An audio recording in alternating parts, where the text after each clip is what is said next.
Yes. Would you let us at the water? No. Just for water level? Well, hello. Can everybody hear me? Well, thank you for coming out tonight. On a beautiful night. Thank you for coming out. This valley, we're all here now because of the current state of the water and what we're able to do with the water and live in a beautiful environment in the desert. But historically, this is a place that was always known for its wonderful water and attracted populations for centuries that came here to experience the water, the hot mineral water, as well as the rich mineral drinking water. So that takes us to today, where we're in a significant dilemma on the future of water and what we do. So I thank you for coming tonight, and we're going to have a nice conversation about where we go with water in the desert, and California, and the West. I'm Greg Burton. I'm the executive editor of the Desert Sun. I hope tonight that we agree on three things. Since 1970, the average depth of water under many of our neighborhoods has fallen an average of 55 feet. We are in a historic drought, and in 2013, it was the driest year ever recorded in California. We must do something.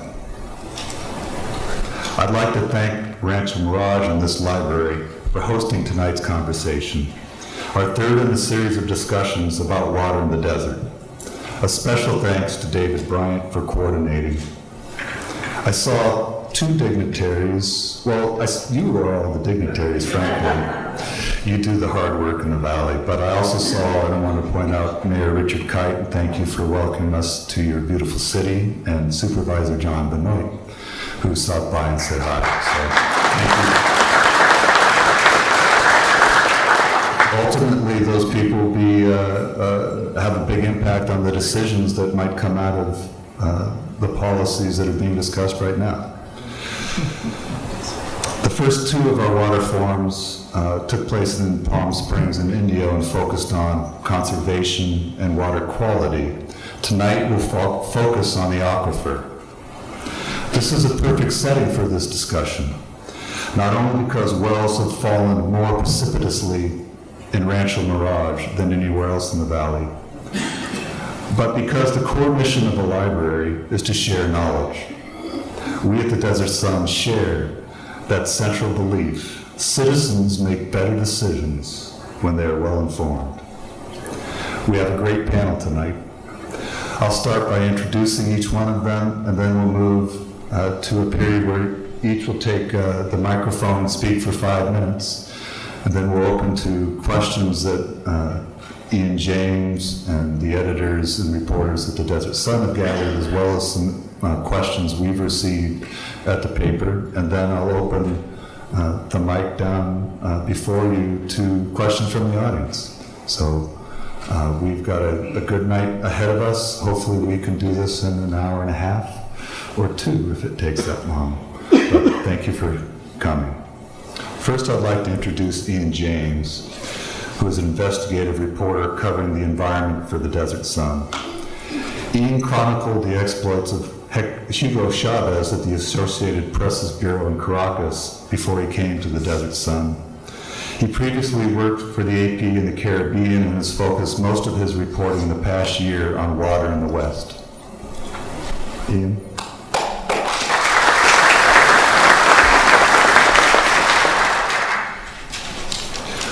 Also with us tonight is Jay Famiglietti, who is the director of the University of California's Center for Hydrologic Modeling at Irvine. He's a featured blogger for National Geographic's Water Currents and is a researcher alongside NASA's Gravity Recover and Climate Experiment. And they're chronicling groundwater changes in the Earth from the sky. It's a fascinating science, and he's done a lot to help promulgate our understanding of the state of the water, the aquifer in California. So thanks, Jay, for coming. Also here is Arden Wallum, who's the general manager of the Mission Springs Water District. Arden started his career in water over 35 years ago, a great resource for understanding the water in the desert and the state of California. His first job was to head up the EPA's water enforcement program for the state of state of Colorado. Prior to joining the Mission Springs Water District, he was director of the water department in Inyo County. Arden, thanks for coming here.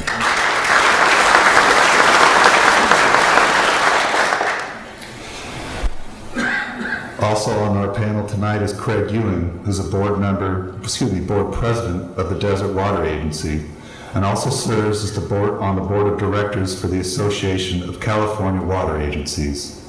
He's been a regional planner in Southern and Northern California and retired from the city of Palm Springs as director of planning services. Craig, thanks for being here tonight.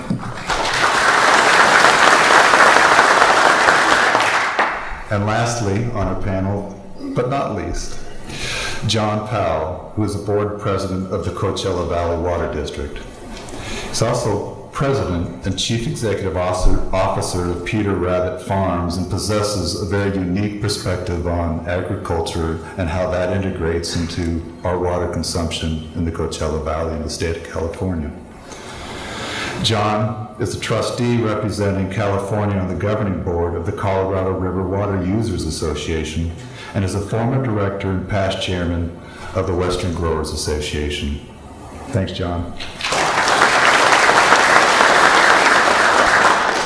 Finally, I'd like to thank Tom Davis and Chairman Jeff Gruby of the Agua Caliente Band of Cahuilla Indians. They were invited and wanted to be on tonight's panels, but attorneys involved in the ongoing litigation advised against the water boards debating the issue with the tribe outside of a courtroom. So on behalf of the Desert Sun, I thank them for being willing to participate, but for understandable reasons, they're not going to be here tonight on the panel. But thank you anyway.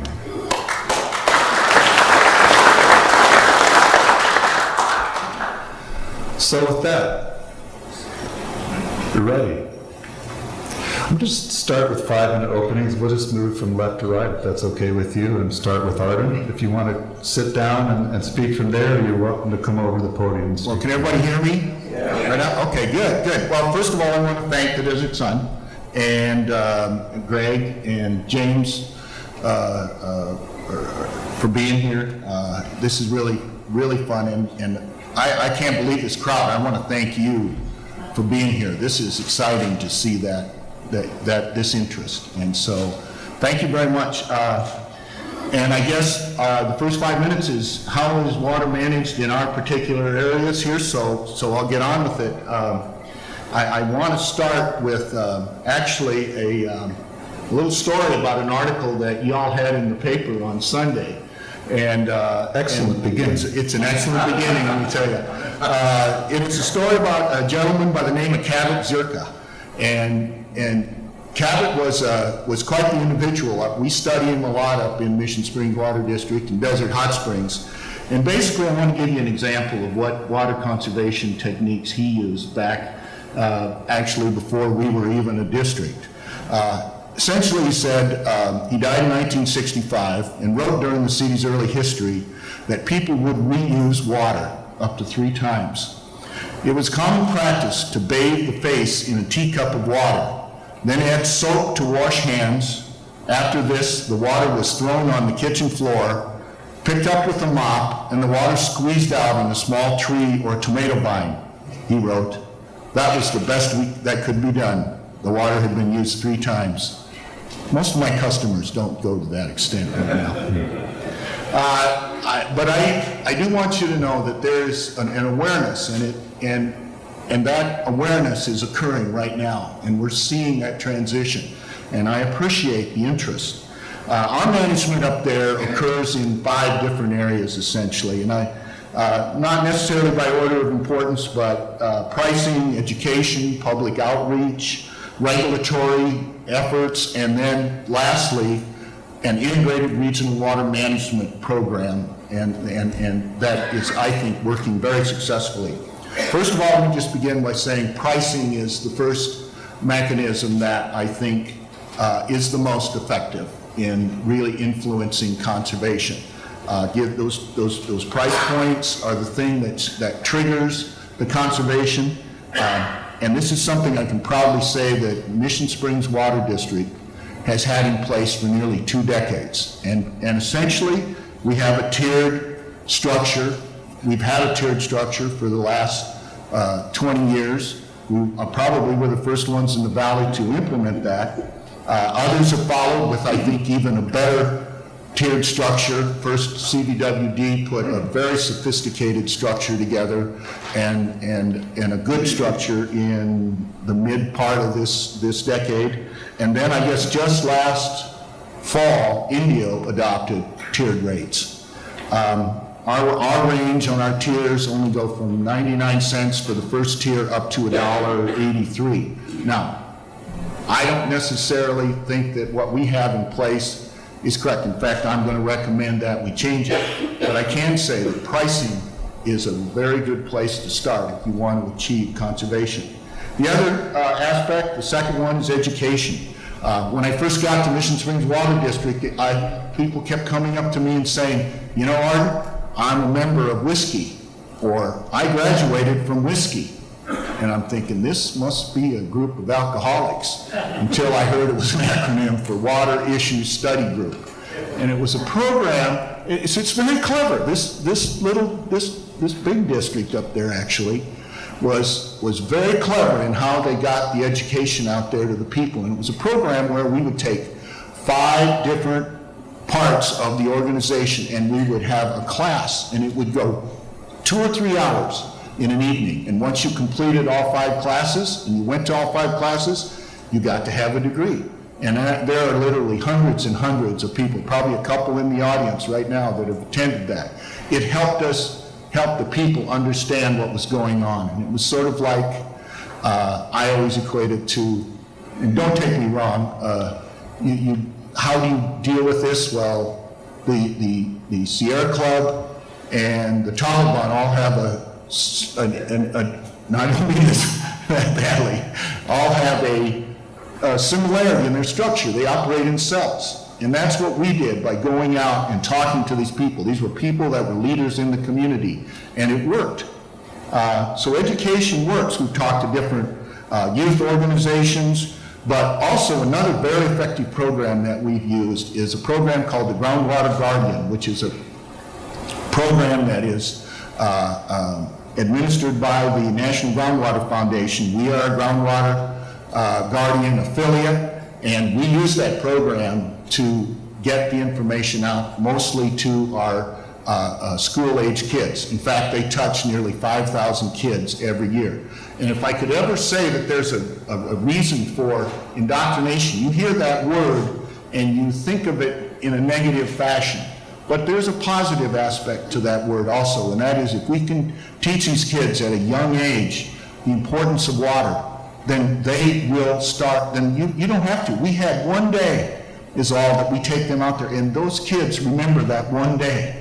And they remember how important water is. They remember the water cycle. And I had a similar program at the district I managed before. We took them up to Sand Canyon, an endangered area, and we showed them how delicate the environment was and how important conservation was.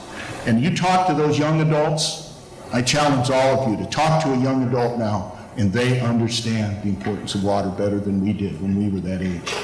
Other programs include public outreach, conservation ads, forums, events that we participate in, participation in landscaping and gardening programs. And they all work. They're good programs, and we do the best we can.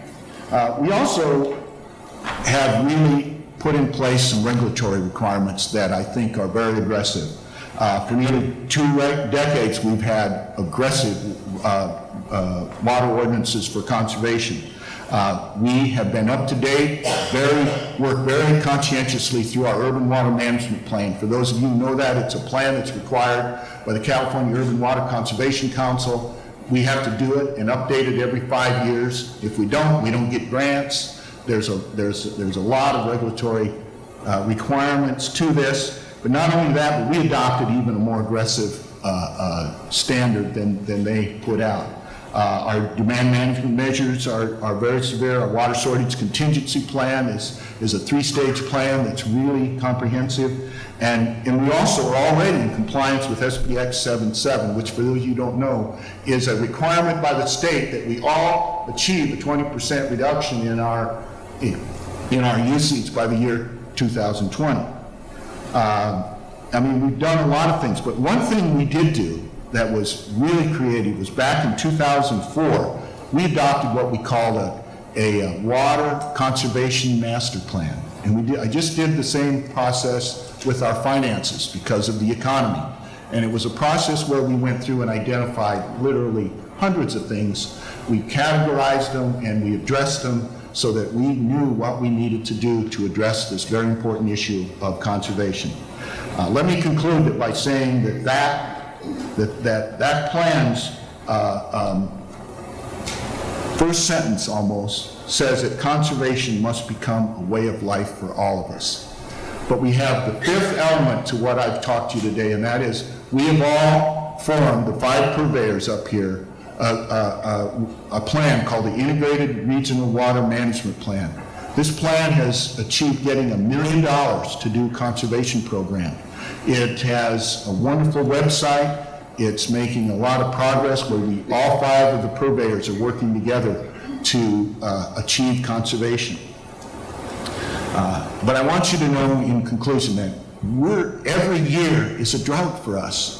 We don't have a reservoir that's not filled this year because of the snow melt. We don't have a lake that's not filled, but we have a groundwater aquifer that is extremely precious to us. And those of you who know Mission Springs Water District, we've won 7 medals for the taste of our water.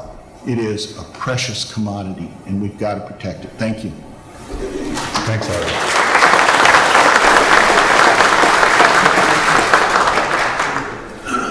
Education is key in getting the DNA of our children to understand what they need to do moving forward is also a very critical aspect of what we're trying to do here, to teach the community what they need to know about the water situation.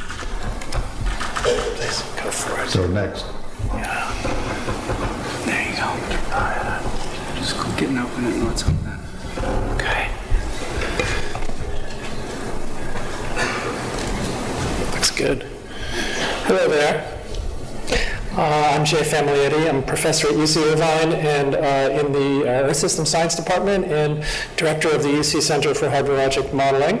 It's a pleasure to be here, and like Arden, I think it's great to see so many people out this evening and so many people concerned about water resources. And I was mentioning that if we had the same meeting in my hometown of Irvine, I'm not sure that we would get this sort of turnout. So it's really encouraging. And of course, we're all in this together. I want to share a few slides with you about some research that we do and kind of set the scene for statewide and even nationally with what we can see from space and what it's telling us about groundwater depletion in California. And we actually have some data that Ian James shared with us that we can look at what's happening here in the valley that I know you folks are well aware of what's happening. This NASA mission that we use is called GRACE. It stands for Gravity Recovery and Climate Experiment. Those satellites are not that big. You can see the workers here for scale. I often say they're about the size of maybe a squashed minivan. And they orbit around about 400 kilometers in the atmosphere. They're separated by about 200 kilometers. And they orbit around, they chase each other around. We call it a tandem orbit. GRACE, again, stands for Gravity Recovery and Climate Experiment. It was launched in 2002. It's still operating. And it functions, I guess the easiest way to think about it is that it functions like a giant scale in the sky.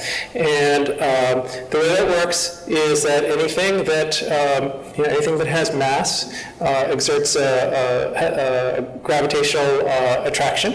And so imagine that this is, say, Mount San Jacinto, and the scale in the sky is flying by, and the mountain itself is heavy. So when the two satellites, the two squashed minivans, float by, they actually get pulled down towards the mountain pulls because of gravity, pulls the satellites towards the mountain, and then as they pass over, they drift away back into their orbit. So the position moves. So that's how the scale works. When it passes something heavy, it gets pulled down, and the distance between the two separates. So now imagine we fly over San Jacinto today. We get one rate, 25. Here they pull down a certain distance. So arbitrarily say it's 25, and say it snows over the next week. Now there's 5 feet of snow on the mountain. It's heavier. So it pulls the satellites down, has a greater gravitational attraction. When the scale floats by, it gets pulled down towards the surface, right, more. So the satellites are floating lower in their orbit. And it's actually the position of these two satellites, the scale in the sky, that is tracked very accurately and allows us to map the different regions of the whole Earth, not just Coachella Valley or not just the Central Valley, map the regions that are gaining water or losing water all over the world. We're able to do it at about a monthly basis. And for regions that are pretty big, 200,000 square kilometers and greater. So a little too coarse a resolution to see Coachella Valley specifically, but we can definitely see the Sacramento, the San Joaquin River basins, and the Central Valley.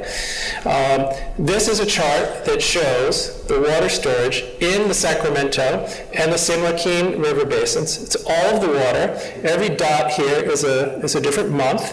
It starts in late 2003 and goes almost right up to the present. This is November. What this is showing us are the ups and downs of the total water storage in the combined Sacramento, San Joaquin River basin. So, well over half of California, maybe 2/3 of California.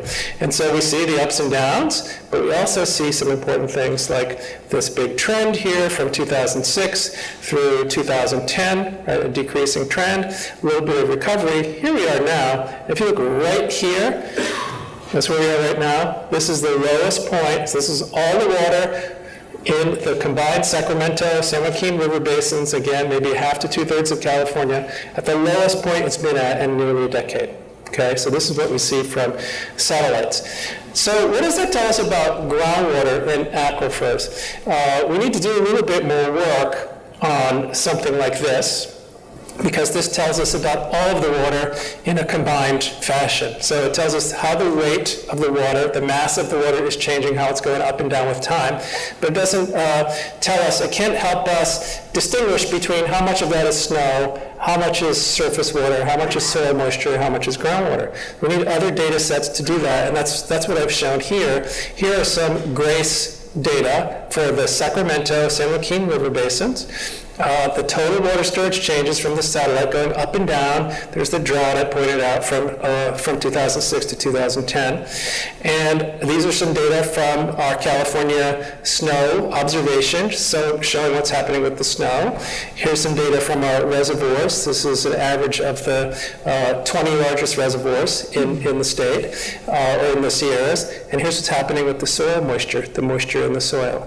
And when we look at all this together, we're able to infer, actually from this panel here in the upper left, we subtract the snow and the surface water and the soil moisture, and we're left with the residual, which is the groundwater. And that's shown here in this orange line. So what this chart shows is how groundwater storage changed in the Central Valley from 2006, starting here, through 2010. We see a big decrease that coincided with farmers having their surface water allocations cut back and an increasing reliance on groundwater. So that's all groundwater depletion used for agriculture. So there was a technological achievement here, as well as understanding what's happening with water. Oh, here's just a blow-up of the groundwater again. So just showing the same thing, you can see this red line shows this trend. Most of the depletion happened between 2006 and 2010, again, when farmers had their allocations cut way back. And it was about 20 cubic kilometers of groundwater, about 2/3 of the volume of Lake Mead. This is work that's gotten a lot of attention. It was the focus of a Science Times cover story in the New York Times, I think recognized more for the technical achievement than the actual groundwater depletion, because seeing what's happening underground from space is kind of difficult. Here's some updates. Okay, so now this is the chart I showed you of all of the water in the Sacramento San Joaquin River basins. If you look at what's happened over time, there's wet season, dry season, a little bit of increasing water storage in the earlier part of the 2000s. Then we went into the big drought from 2006 through 2011. We had a little bit of recovery, and here we are right now.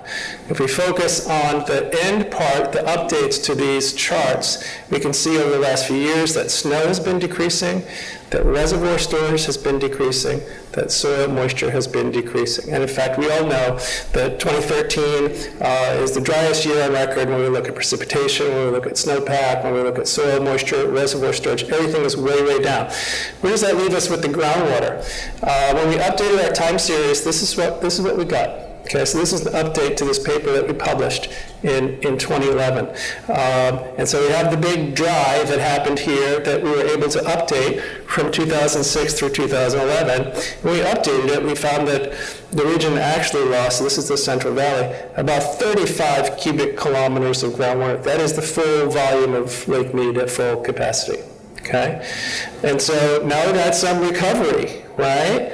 And so, no problem, right?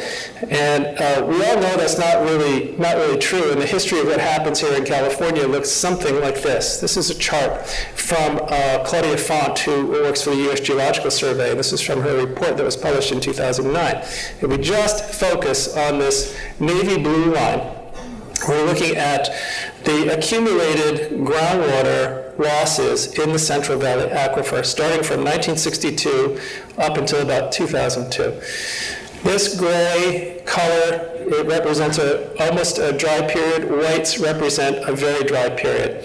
So anytime we have a variable to dry or a very dry period, gray or white, we see decline in the groundwater, a little bit of recovery, hit another dry period, we're lower than we were before, right? Get a little bit of recovery in a wet period, another drought, use a lot of groundwater, okay, another wet period, a little bit of recovery, okay, another dry period, big decline. With our data for the Central Valley, we're able to add on this little bit here, and so here's the drought that occurred from 2005 through about 2010. And we've recovered to about this point, but we can see from the history of our water use that we're in a drought. And so we're going to be using, the farmers have already, in the valley, have already had their allocations cut. Right now, the cut is 95%. So they have 5% of their normal surface water allocation. They have no choice but to use groundwater, right? We have to eat, they have to grow food.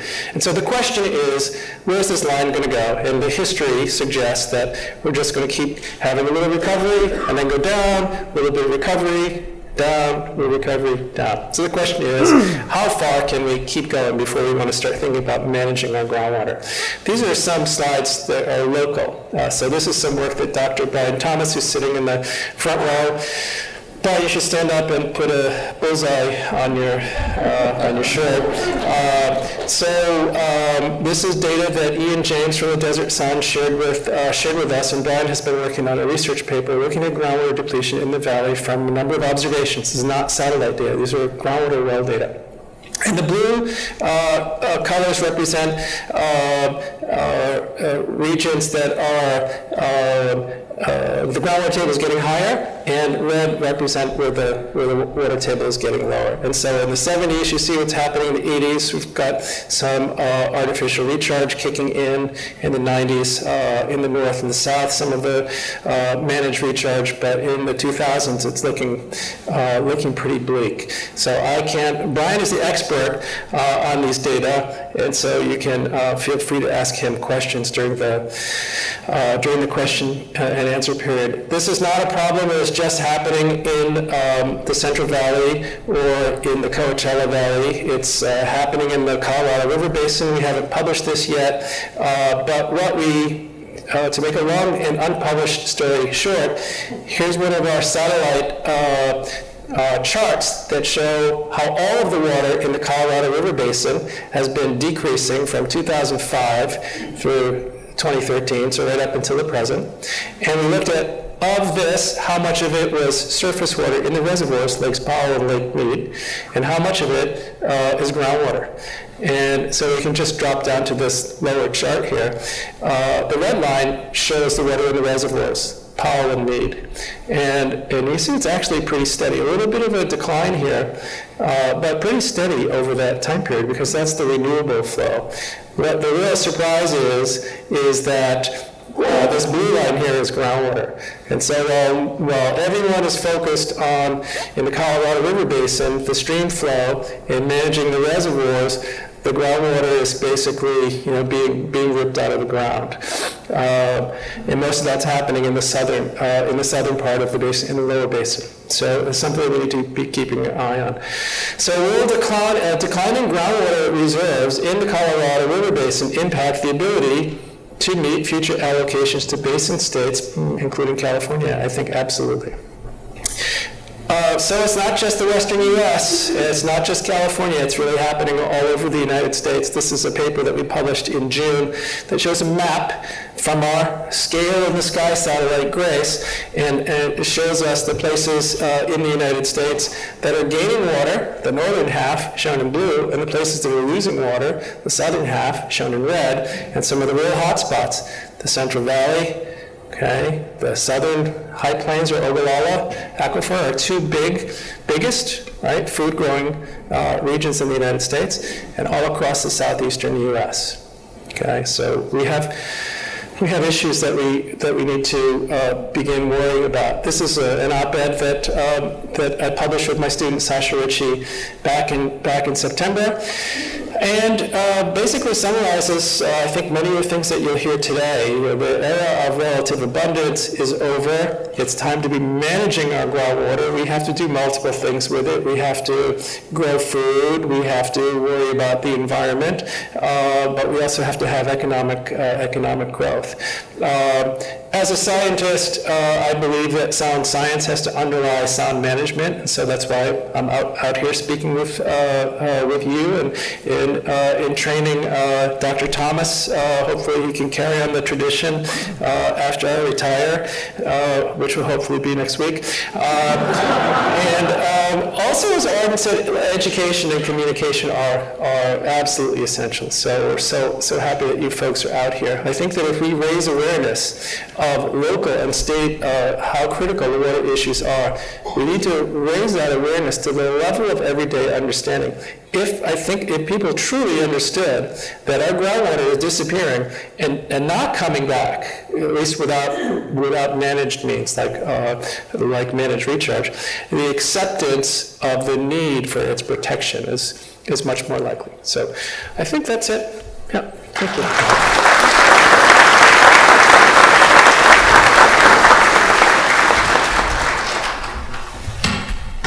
Okay, we've already blown the 5-minute rule. Pretty badly, but that's okay. That was great information. Fine, because maybe it was a groundwater is what's in the ground, which is different than soil moisture. Is that correct? Is this on? Yeah, so excellent question. Sorry, I assumed, and do you know what they say about that?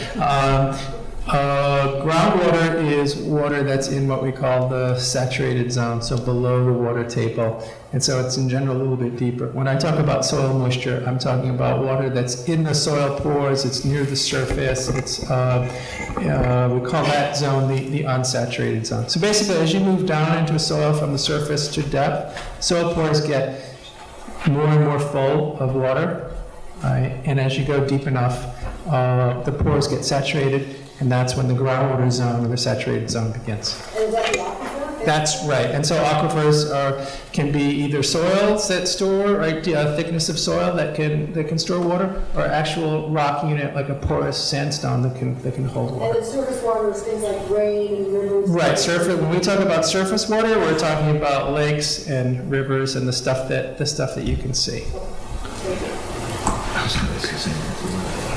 Okay. Well, that's quite an act to follow, so I'll try. Thanks for coming, everyone, and just wanted to, if we could, bring up the slides at some point here. Yeah. So I wanted to, my name is Ian James, and I just wanted to explain what we were going after in looking at these records, which were supplied by the Desert Water Agency and the Coachella Valley Water District, and what they showed. This was last September that this article came out. And in the second slide is sort of the big picture. But I think I need to do something there to make you be able to see the whole thing. Yeah.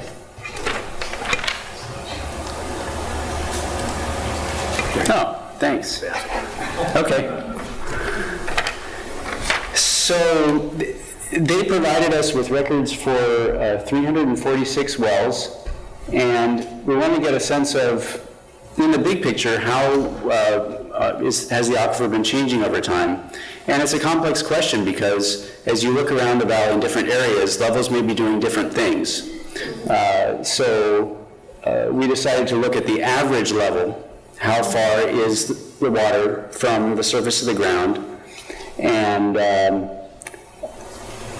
are more wells that have been drilled over time, but this gives you a general sense of the trends. And so the past 3 years, there's been some increase in water levels, particularly around Palm Springs and La Quinta area, where water has been coming in larger quantities from the Colorado River. And so that's why you see that upward line there. And I think in the last slide that Jay from Milietti had showed, or some of those slides, you could see the trends by decade.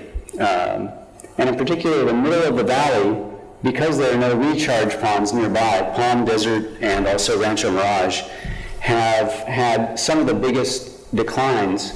If we look from about the 60s until now, 100 feet of decline in some portions of the aquifer, particularly around this area and Palm Desert. And that can be seen, it's a bit hard to read it, but in the right-hand corner of the upper graphic, the gray lines represent where the water was at the first reading, which in a lot of the cases is in the 60s or 70s. The dark blue line on the inside is where it is now, and if measuring that out, it's somewhere between 50 and 100 feet, and the overall decline between 1970 and 2013 was 55 feet. That's when you look at the average of it, or the aggregate of all that. So that was one of the points that I wanted to bring out, is that there are these variations within the valley. It's not just like there's one water table and that's all there is. It's a more complex question, and it's something that the water districts are looking at and have been recharging water for a long time. I guess some of the policy questions that come out of what we've seen in the records is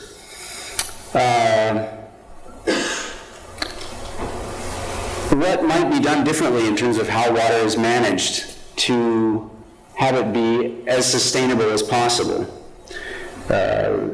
Some people have mentioned water pricing. That's done in some water districts. That might be something that Craig or John would like to discuss. Development planning, what additional water conservation measures, especially now that the governor is calling on the state to reduce water use by about 20%.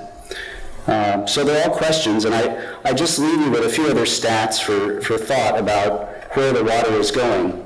Looking at groundwater pumping, an estimated 25% goes to golf courses, 20% goes to farms, and 55% to cities, residential customers, and other businesses. So just to get a picture of where it's flowing. And I think that's all I have at this point.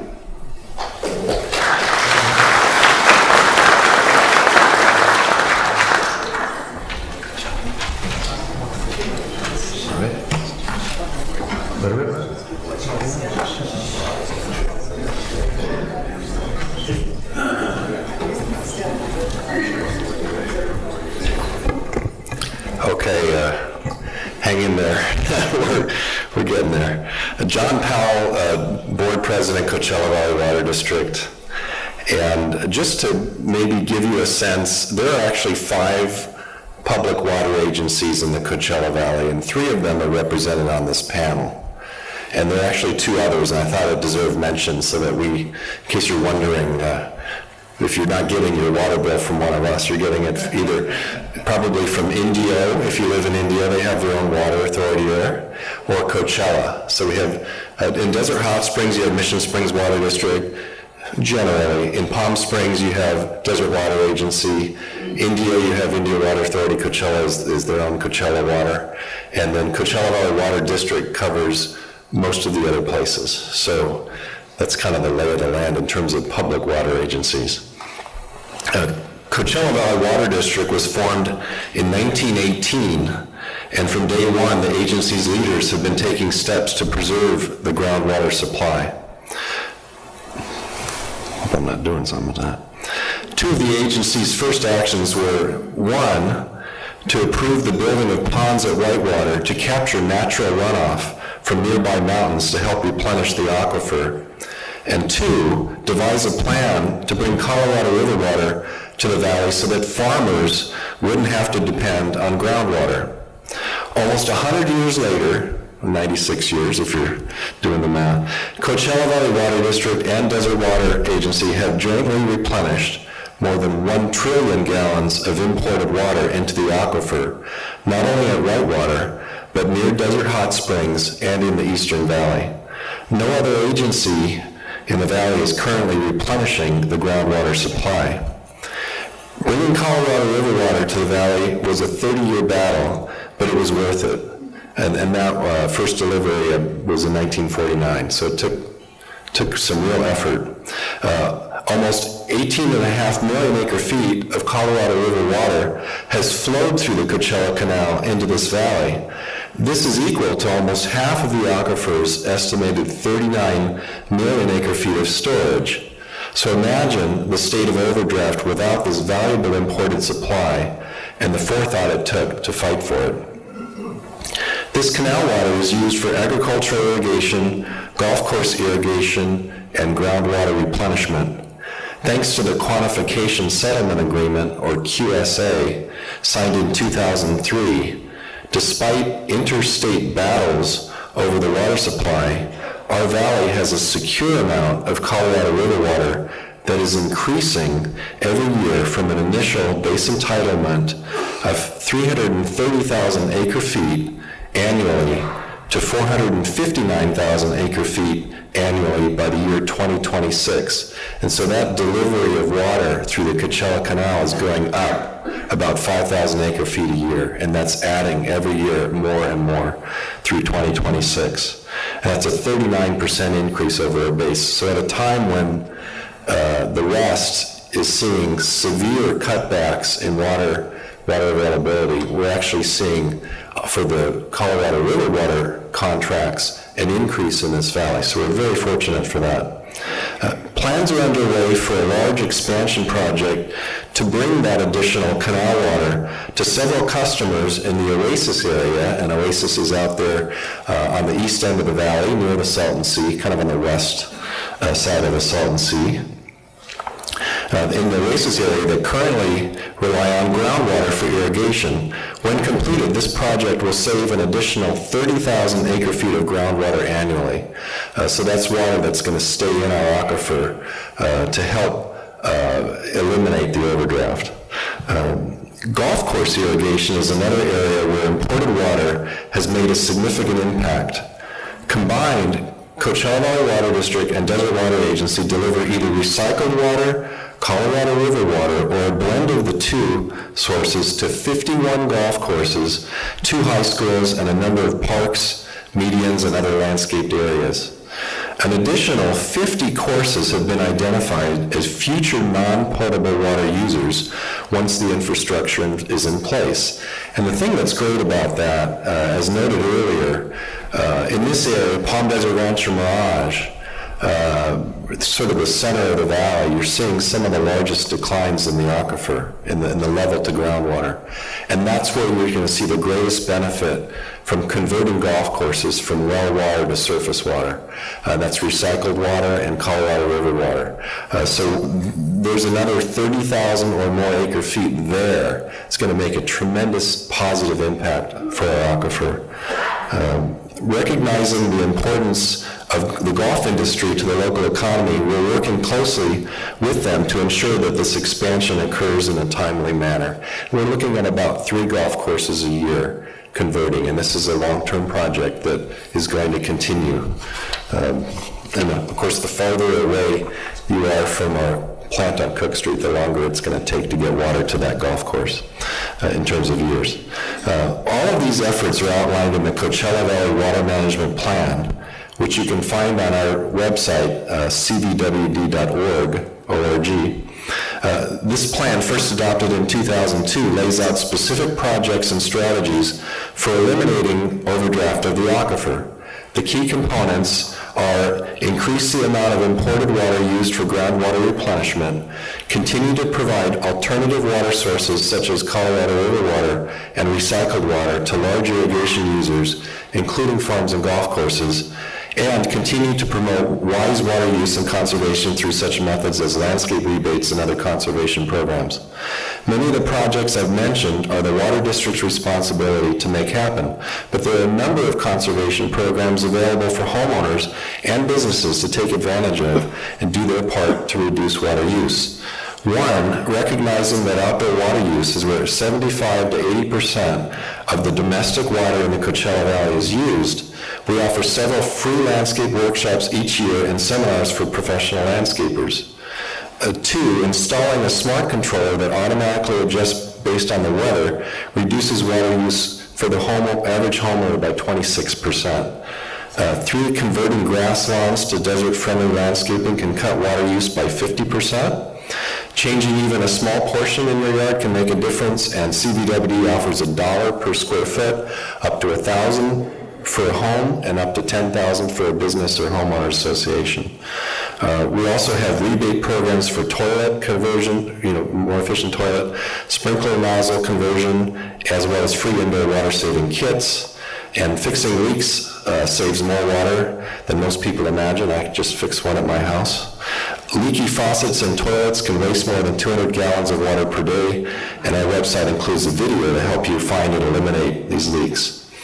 Protecting the valley's water supply is a big responsibility, and we all play an important role in making sure there's plenty of water available for the future. Rest assured, CVWD has always taken this responsibility seriously and will continue to do so in the future. Thank you.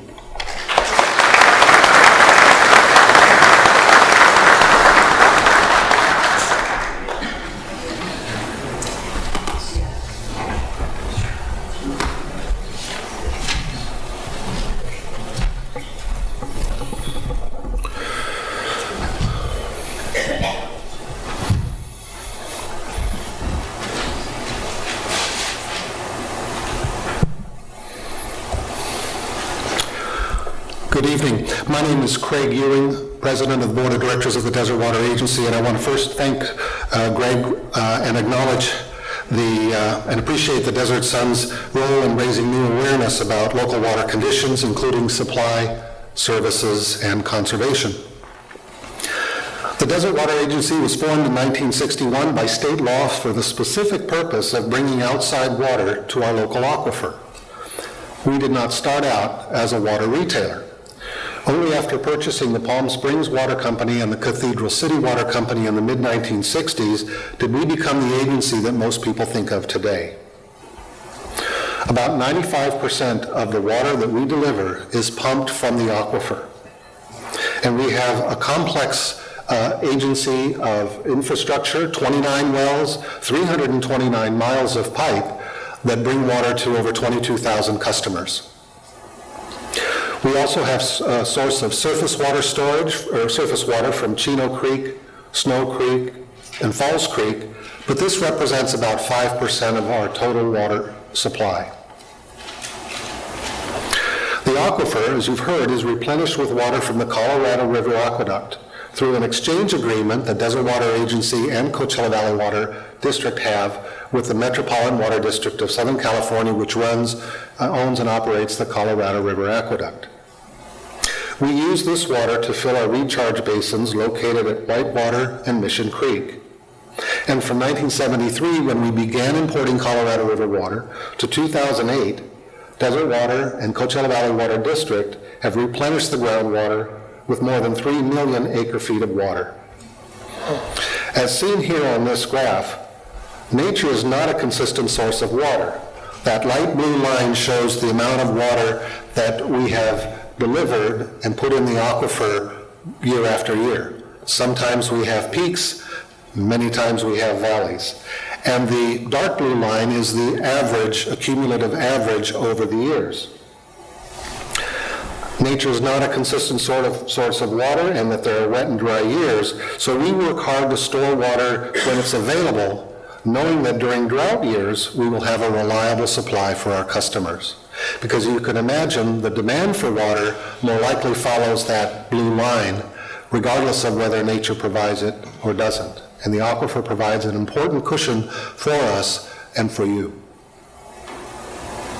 Over the years, the Desert Water Agency has called on our customers to make every drop count. And the results have been significant. While our customer base has increased 6% since 2003, our total deliveries have dropped 16%. And since our peak year in 2007, we have achieved a 20% overall reduction in the amount of water delivered. These reductions can be directly traced to the replacement of high water use landscaping with desert-appropriate plants and the upgrading of fixtures in homes and businesses to reduce water use. More clearly needs to be done, and we know that some customers have adopted conservation quickly, and other customers still want that big green lawn out front, just like Michigan or Pennsylvania, where they came from. That will change in time, but we have a lot of work to do to get there. Much has been made of the issue of water quality, especially the importation of Colorado River Aqueduct water. However, continued testing by the Desert Water Agency, the Coachella Valley Water District, and the Metropolitan Water District of Southern California tells a very reassuring story. This chart shows the trace minerals and other constituents in our water supply. And what I would point out, the first column shows the state standards, the maximum contaminant level, that's what MCL stands for. And the State Water Project Exchange and our groundwater, you can see that total dissolved solids, nitrates, perchlorate, uranium, selenium are all well within federal and state drinking water standards. And in some cases, Colorado River water has a better performance than our local groundwater. In fact, Colorado River water contains no traceable chromium-6 or arsenic, but those minerals are found naturally in our local aquifer. And the importation of Colorado River water provides a significant water quality benefit to our customers. This map shows the concentration of chromium-6 in the Desert Water Agency service area. And the lighter areas you see at the top and down below are the diluting effects of imported Colorado River water on chromium-6. We have brought copies of our water quality report, which you receive by email or with your water bills, and those water quality reports go into a lot greater detail on the constituents that we test for and how our water performs against state and federal standards. I urge you to review it. To further stretch our water supply, the Desert Water Agency operates a recycled water program, beginning with the opening of our reclamation plant in 1988. Through that plant, the agency is able to take wastewater and treat it to service other needs. We provide recycled water to golf courses, public parks, road landscape medians, and to the fields at Palm Springs High School. Recycled water saves millions of gallons of potable water. And water recycling also saves energy because it takes only a quarter of the energy to recycle water as it does to pull potable water out of the aquifer. And using recycled water protects the quality of our water supply since it reduces the amount of nitrates that return to the aquifer. The Desert Water Agency takes our responsibilities to supply water to our customers seriously, and we are proud of our legacy of 51 years of partnership with residents, businesses, and landowners. As we look ahead to the future, we will continue to seek new ways to manage our water supply, and perhaps even take a hand in managing demand so that every drop will continue to count for everyone who makes the Coachella Valley their home. I'd like to remind you that on February 22nd, the Desert Water Agency is hosting a conservation workshop where we will get into much greater detail about the conservation opportunities available to homes and businesses. That's Saturday morning, February 22nd at 9 a.m. at the Palm Springs Convention Center. Thank you for your attention.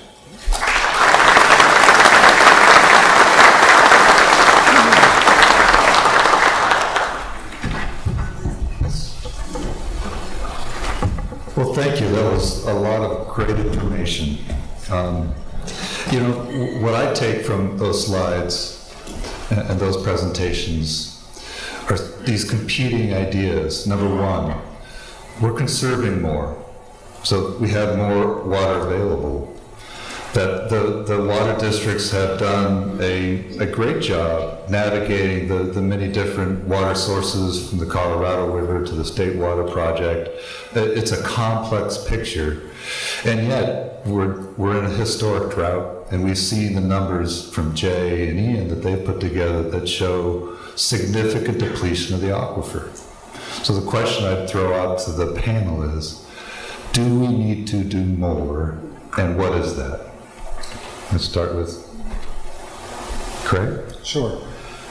Well, there was, you heard the phrase groundwater management, and groundwater management is going to cover and covers any number of issues, from managing supply to managing demand. And I think it's fair to say that there is a culture in the water industry, people who run water agencies, and that our primary job is to supply the water. You remember the famous words of William Mulholland when he opened up the LA Aqueduct. Here it is, take it. And that remains, I think, a long-standing value of the water agencies. We provide the water for you to use. But we're finding that the water agencies are now going to be called into greater involvement with water demand management. How you use the water is going to be our business. And that's going to come down from Sacramento, and it's going to happen agency by agency. So groundwater management is going to be demand management. I think Arden hit on a very important principle. The most effective, most efficient way to manage the demand for water is with price. It's a market concept.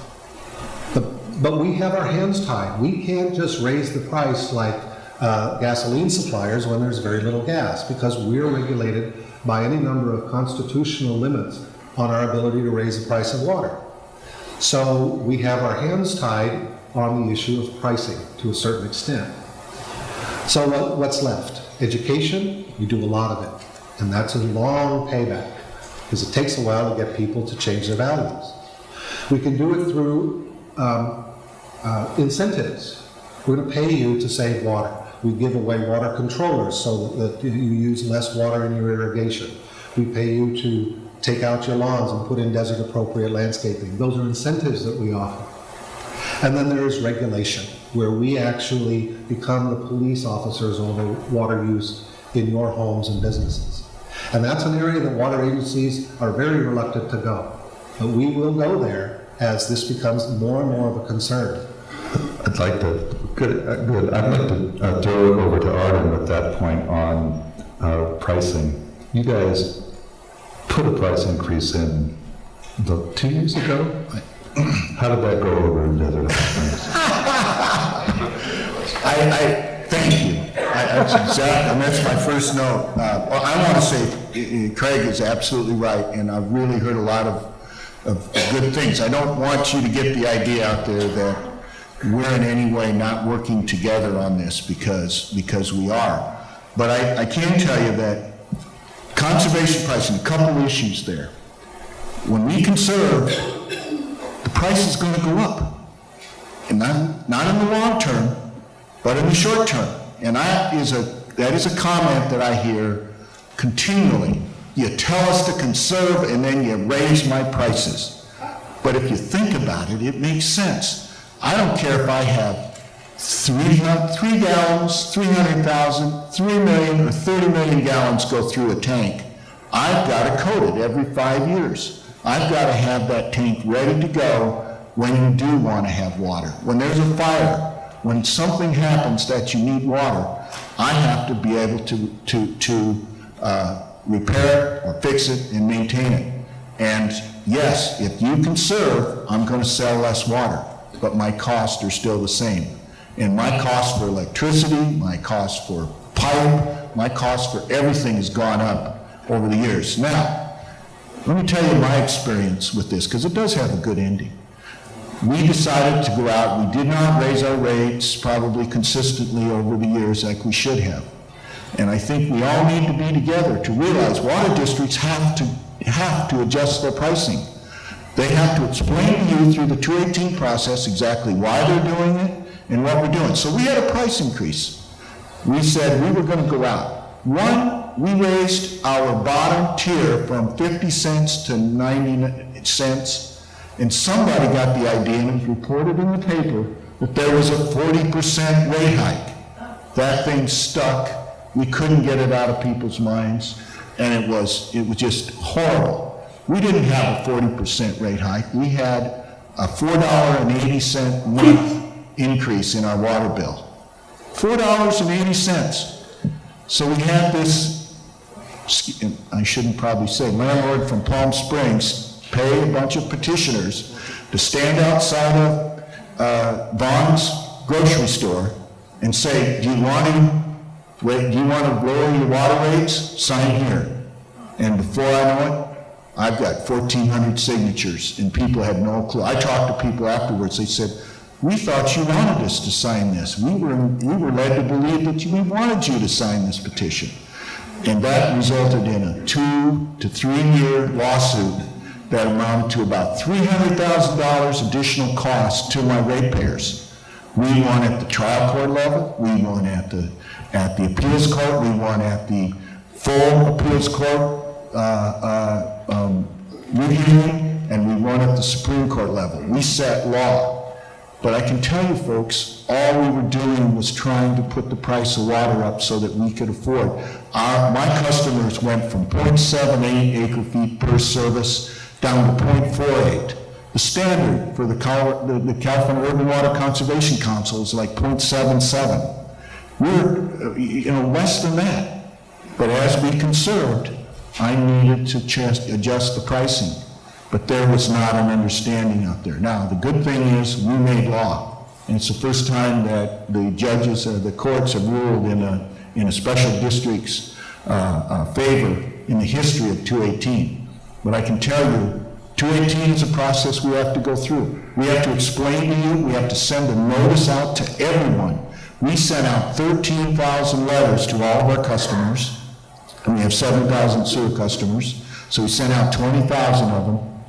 We explained exactly what the issue was about. They all read it. We had 8 public meetings, 3 hearings. We had people show up at these hearings and literally left with only maybe 2 or 3 people not understanding. So we know what you got out, but we don't, and we know you got to do it. And thanks for being honest with us. Jay, what do you think about that?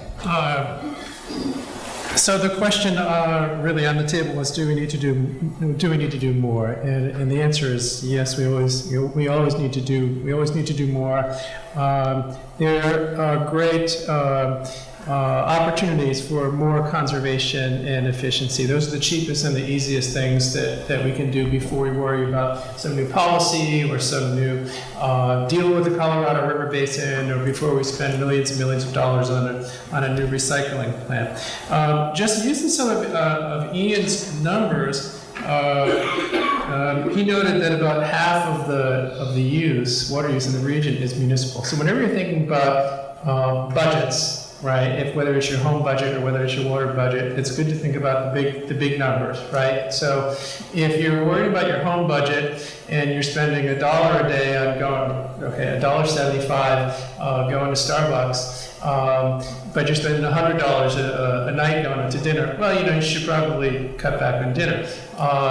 So when we look at water use in the region, about half of it is municipal. When we think about municipal water use and domestic water use, it's in landscaping. The biggest use is in landscaping.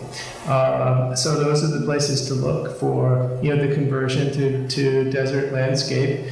I'm sure it's sounds like it's happening, but if it can be accelerated in any way, that would be a huge help. The only other comment I wanted to make was I gathered from listening to a few of you that there's been a fair amount of recharge, the development of alternative supply through Colorado River water.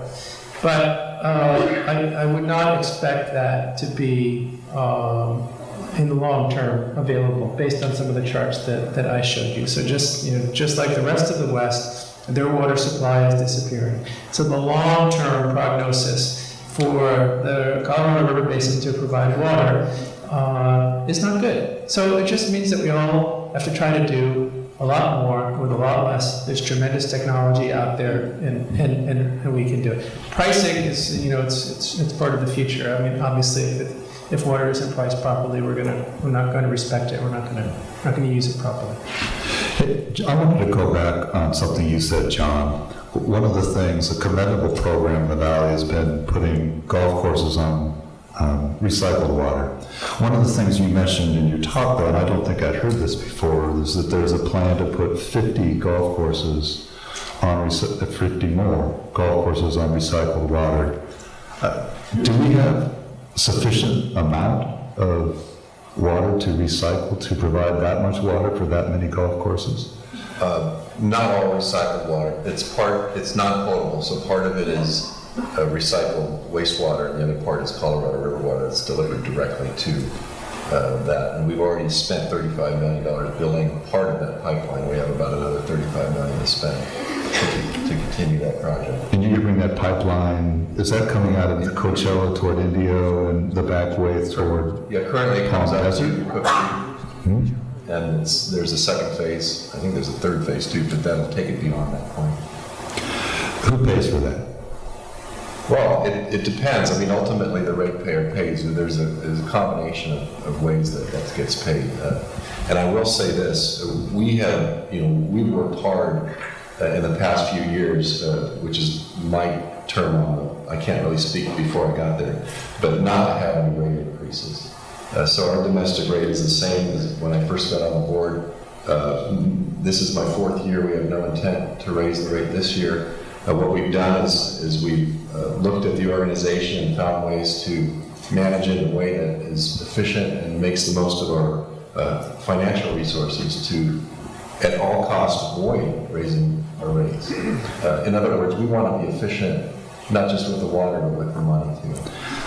I want to go to Ian, but I want to say we actually had a question from a reader come in, and this would be a good one for you to follow up on that, John.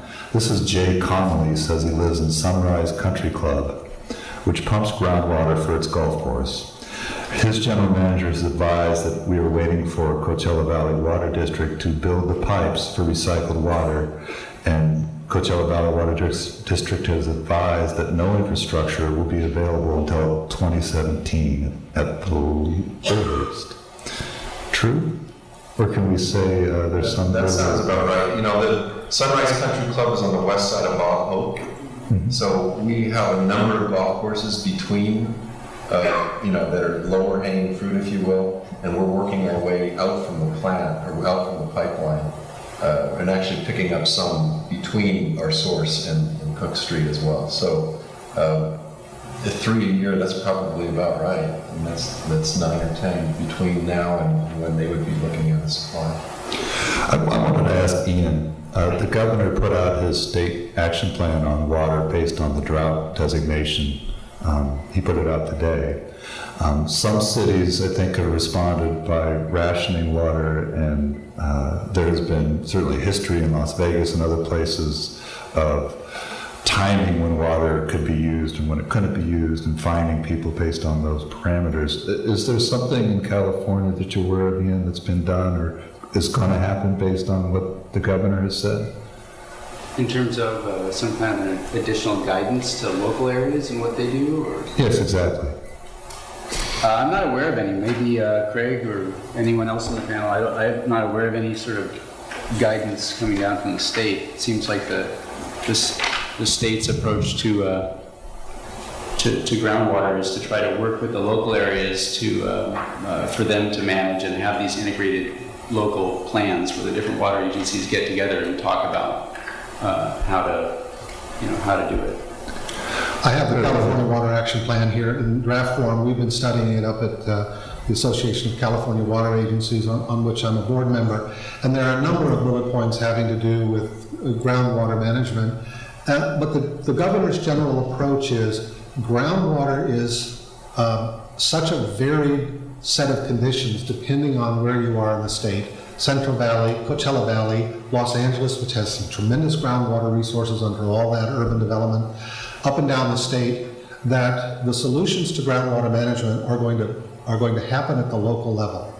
And that the state's approach to groundwater is going to be to step in when agencies either don't have the resources or expertise, or are dragging their feet to address the problems. And there's no question about it, and I think Dr. Famiglietti's comments are spot on. The Central Valley is having some horrific problems with groundwater.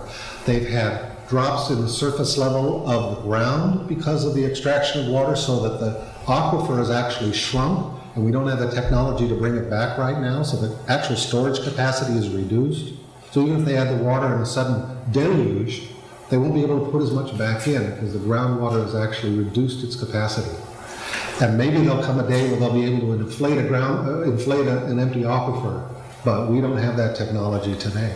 So they will have a separate set of issues, and a big problem with Central Valley agriculture is they moved from annual crops to orchards, almonds and other orchards. Well, if you have highs and lows of water use, you can adjust your annual crops, plant some things, let it go fallow one year the next. But when you put an orchard in, you have to water that orchard year after year after year, whether you have the water or not. And that's why in recent years there's been such a huge depletion of Central Valley aquifers, because the farmers have gone down into the ground during drought years to keep those trees alive.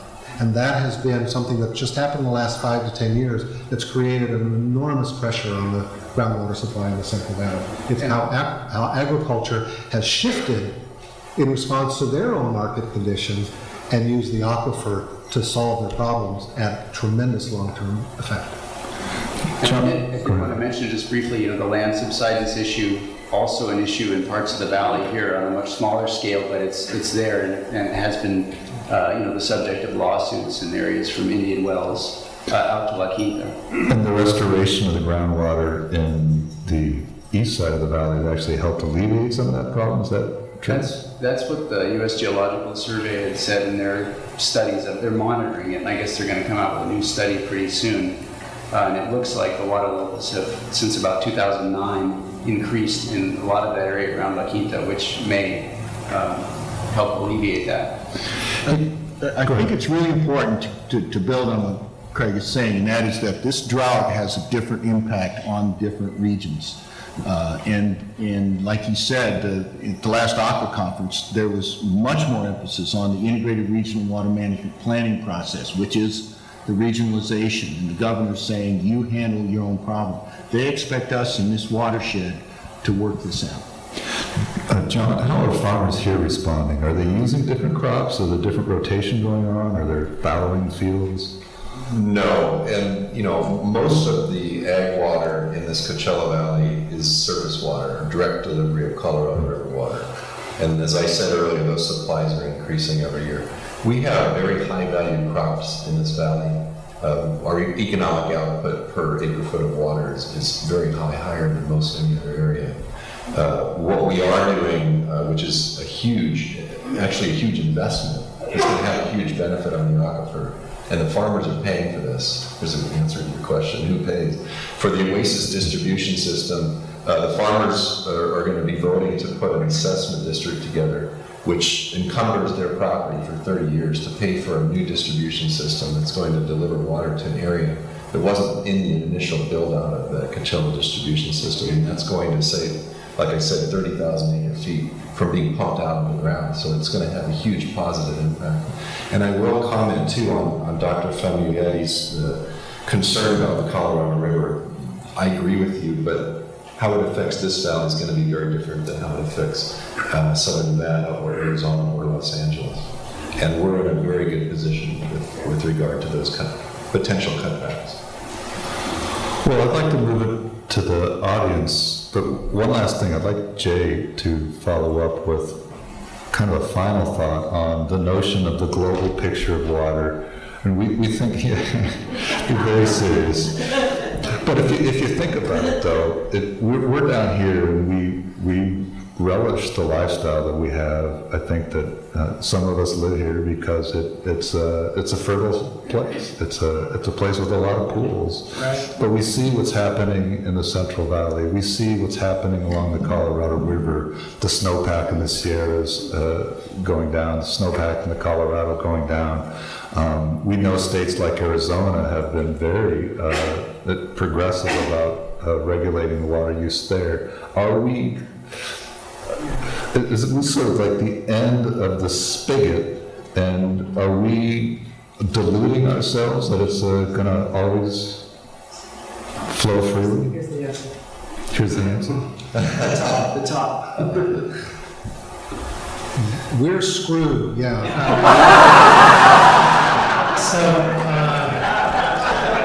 Sure, it's a simple answer. When we look at the global picture, I didn't show a global slide because then my presentation would have been about half an hour long. But we see, when we look around the world, that the dry areas of the world, the mid-latitude regions, like we're here in California, are getting drier. And so the long-term prognosis for things like groundwater recharge are not good. And of course, these are the places where everyone wants to live, right? Because it's sunny and it's dry. So by definition, there's no rain. And because there's no rain, we use the groundwater. And so I showed you that image of the United States, right, with all of the red spots across the southern tier. Well, that's the dry part of the country. Imagine that if I showed you the global image, those red spots expand all over the continents, in the northern and the southern hemispheres, in the dry mid-latitude regions. Long story short, almost all of the major aquifers in the arid and semi-arid parts of the world are undergoing widespread, rapid groundwater depletion. And I would add the question of this area, where does it fit in that picture? It fits right in there. Yeah, it's right in there. So it's not good, and so you're blessed, right, by the excellent water management that you have. Because if you didn't have these guys here, you would be screwed. I feel better now. And I think that there's a story that Coachella Valley Water District, Desert Water Agency, Mission Springs, and Indio and Coachella can take to the Central Valley, and we are taking it through the various statewide organizations. We have a replenishment assessment, which is a charge that we place on private pumpers to help pay for the water. That causes them to manage their water a little more carefully. They don't have replenishment assessments in the Central Valley. That's a pricing mechanism that we have used for a number of years. That's a story that we can tell the Central Valley on a way to help them manage their water better. The Desert Water Agency is putting some shallow wells around the sewage treatment plant and our wastewater plant to pull nitrate-laden water out and put it in our recycling plant during the summer months. So this is a new idea that will allow us to keep nitrates from going back to the groundwater, bring water into our recycling plant during the summer months when all the snowbirds leave and the amount of sewage coming out of the Palm Springs treatment plant goes down, but the demand for water from our golf courses goes up. So we have this mismatch of demand and supply on recycled water that presently we're filling in with potable water. So what we can do is we can put those shallow pumps into the ground, pull out that water in the summer when we can use it. It's got nitrates in it. Golf courses love that. That's a management technique that may be unique out there. We've not heard anybody else do it, but it makes absolute sense for us. We want to take those stories out of the Coachella Valley, where we have a long history of that kind of management, and share that with other agencies so this story can go forward and we can learn from them as well. That's an important part of the water management business, is to talk to people about their experiences. Can I just add one more thing too? I'm going to come back to the Integrated Regional Water Management Plan, and I think all 5 of us purveyors need to have one thought in mind. In the Coachella Valley Water District and Mission Springs Water District had a joint meeting, and I carried this message with the concept of a regional plant there, and that is we all need to think beyond our arbitrary political boundaries. We need to think about managing this, think outside the box, work together to put regional plants in place, wastewater in place, so we can recycle that water and work together. That's it. Could I just comment? I feel like we're getting close to the end here, and I wanted an opportunity just to kind of give my 2 cents on how I think we're going to close the gap, and that is to do more. Obviously, we need to do more. One of the big things that's happening in this valley is the awareness of the situation is being elevated in a very significant way. And I want to thank the Desert Sun, Greg and Ian especially for making this a priority and putting it out there for everyone so that they can see what's happening and what our situation looks like going forward. I feel like we've been toiling in obscurity, and now all of a sudden everyone's paying attention. I think this is really important because that's the only way we're going to get conservation. And it's happening already.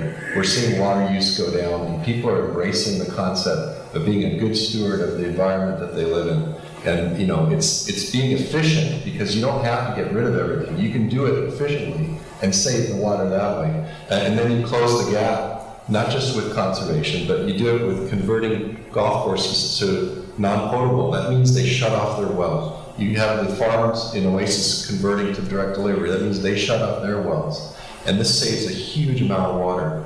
So the conservation tools are in place. The tiered rates, the smart controllers, if you don't have one, I urge you to go call one of the agencies and have them come out and help you put that together. Some cases they're free, some cases they're very inexpensive. And then the rebates and education, this is really important. We will close the gap. I mean, that's a commitment that we have. Sometimes the supply number keeps moving and we have to react to that, but we have the ability to react in a way that does eliminate the overdraft. Excellent. I just wanted to pose, I know we need to move on. Certainly. But, one more question for thought. With the current sort of group of policies that are in place, I just keep thinking about that downward line, and is enough there in the current conservation programs and pricing, et cetera, if people are a bit more conscientious, or are there other more dramatic changes that are needed to actually turn around that line?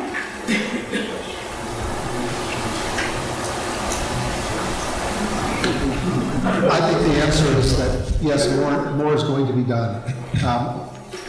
There is no one person responsible for all the water. The water is a public good. The Desert Water Agency doesn't own the water. Coachella Valley Water District doesn't own the water. Mission Springs doesn't own the water. All we have is the utility right to distribute it. That's why farmers, golf courses put their own pumps in the ground. You can put a pump in your backyard and you have a right to pump that water. The only thing you don't have a right to do is to sell it to your neighbor. That's what Desert Water and Coachella Valley and Mission Springs and others get to do. You have the utility right. But the water is a public good. So there's no one responsible for that line. That's the challenge, except that we are all responsible for that line. So what you have are a couple of governmental agencies responsible for distribution, the water quality, when we distribute it. And you're going to look to us to take that leadership role to help all of us get through this. Now, we have, because we're government agencies, we have limited powers. And as I said, our cultural values as a water industry in the past we work hard to supply it. You figure out what you want to do with it. That will change. And that's probably the biggest change that's going to come down in the future. We are going to be involved with managing the use of water. And I heard one senator up in Sacramento telling the Central Valley, should you have Sacramento picking which crops you put in the ground? That's how serious they are at it. And I think that was a shot across the bow. I don't think that Senator Wolf really meant that. But what she wanted to get the attention of the farmers in the Central Valley. That's really what that was about. And I think we should take that message seriously. Now, as an example, the city of Los Angeles has long prohibited, Los Angeles has a water department, they have long prohibited the use of water for washing down sidewalks and driveways. That's demand management. I don't know that there's an agency in the valley that has that rule, but I'll bet you it's coming. So that's where we start managing your use of water. We're involved with demand management, and I think that's the big change that's coming. Well, that's a great segue to opening it up to you for questions, because it is your water, and the only way sound policy is going to be made, or policy that you believe is the right policy, is if you stand up and speak. So with that, we'll take questions. I'm curious to hear your reaction to two things. Pricing is one way of reacting, but it hurts the poor disproportionately. The wealthy can continue to pour out and pay for it. The other one, my friend tells me, stop worrying about water. We've got over 100 years of aquifer down there. We'll just keep sucking it. Arden, do you want that one? No, you know what, I couldn't agree with you more. My community, I always say, are the people that serve the people. I serve the people that serve the people. And we're very sensitive to that pricing issue. And we try to maintain some of the lowest rates in the state. And I think we do need to be sensitive to that cost. Actually, that's a good point. One of the districts does not tier rates. I can't remember which one. Why not? We actually studied tiered rates as among several rate structures. And a couple of things we learned and what caused us to not adopt a tiered rate structure, and was our own conclusion. One is, it's $500,000 to implement. So there you've got a rate increase right there, just implement it. And I know Desert Water, CD, and Mission Springs and the others have spent quite a bit of money to implement tiered rates. But the other aspect of it that was more compelling to me was that tiered rates only change people's behavior when that top tier is really, really high. We charge about $1.09, I think, for 100 cubic feet of water. And I've got staff out there who'll tell me, no, it's 107 or something. But you would want that last tier to be $4, so that when people get into that higher use, they feel it in their pocketbook. Otherwise, demand doesn't change. If you have tiers of 109, 115, 117, 125, $1.30, people aren't going to be affected by it. But their demand won't change. Is it true that on average we pay some of the lowest water rates in the state of California right here? We do. And there's no question that pricing, when it's as cheap as it is, causes us to use it a little more freely. When gas is cheap, we buy SUVs, and when gas is expensive, we change our behavior. With water, it's not dissimilar. We have very low-cost water, and we use it. But we've got some problems with raising the rates. One is, Prop 218 says you can't raise rates except to pay for the water you're delivering. Well, if we raise the rates to $4, we just can't put that in the bank and say, thank you for not using much, thank you for your money and for not using as much water. That rate has to be tied to the cost to deliver water. But you could use it for infrastructure, like building pipes for more recycled water. Yes, we could. More facilities to import water. You could use it for capital improvements. conservation purposes. That would help the valley and at large. Here's the dilemma. If it works, you don't have that money. So what you want to use that top tier for is for when you have to go buy extra water out there in the marketplace that's very expensive. Now you've got a match between that top tier and what you're going to get, the very expensive water. We don't have that issue in the Central Valley, or the Coachella Valley, because our water is Colorado River water and a gallon for gallon exchange with Met, and so we don't have that high cost water that we need to bring in. So we looked at tiered rates and said, you know, at this time, under the circumstances we're under, it doesn't make sense for us. Okay. Now, that can change.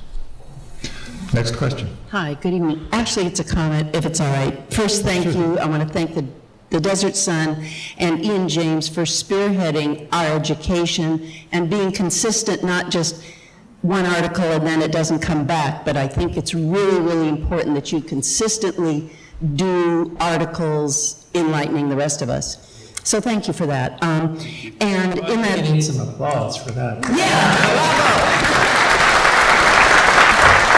it's been marvelous. You know, most papers don't have investigative reporters anymore on anything, and it's a very sad commentary. But good for the Desert Sun. And also the professor who drove from Irvine, because that was fascinating. Oh, I think that needs a round of Another one. And finally, my name's Mary Brent Worley, and I'm with the Desert Horticultural Society of the Coachella Valley, and I want to invite everybody that is here this evening to come on Sunday, April 13th, especially homeowner associations, and but anyone, whether it's a patio, a balcony, or a full-on garden, or a homeowner association with lots of land, to come to our desert garden tour. It is in Palm Springs. We feature 6 beautiful private gardens that show the desert can be beautiful without grass. And I think one of the things that holds people back is they can't picture their garden without grass, and they've seen bad examples. So we feature each year 6 good examples of the beauty of desert plants. And anyone that wants information can go to deserthorticulturalsociety.org and get more information on that Sunday event. Thank you very much. You know, that is an excellent point. And, you know, I moved here from an area that we had turf all over, and I found it kind of boring. I love the landscape here, Yeah. as long as we do some work in doing landscape. Some people might just want to put rocks out there, but Right, no, it you know, has to be It is beautiful. so beautiful, and I It don't has know to be. why people don't love that variety. And my friend I'm sitting with said, remember when we used to have water on request only at restaurants? I mean, that was a down period. And you know, there are creative ways, because some big old mugs come to a lot of tables, and some people then order tea and the water goes down the sink. So just some small things like that that are education. Excellent. Thank you. I'm from Sacramento. Oh, So it was wow. very interesting listening to your conversation about the Central Valley. I came down here on December 15th, as we do each year, and when I left my home, I turned off the water completely. And our weather has been very warm. I've asked my neighbors up there often.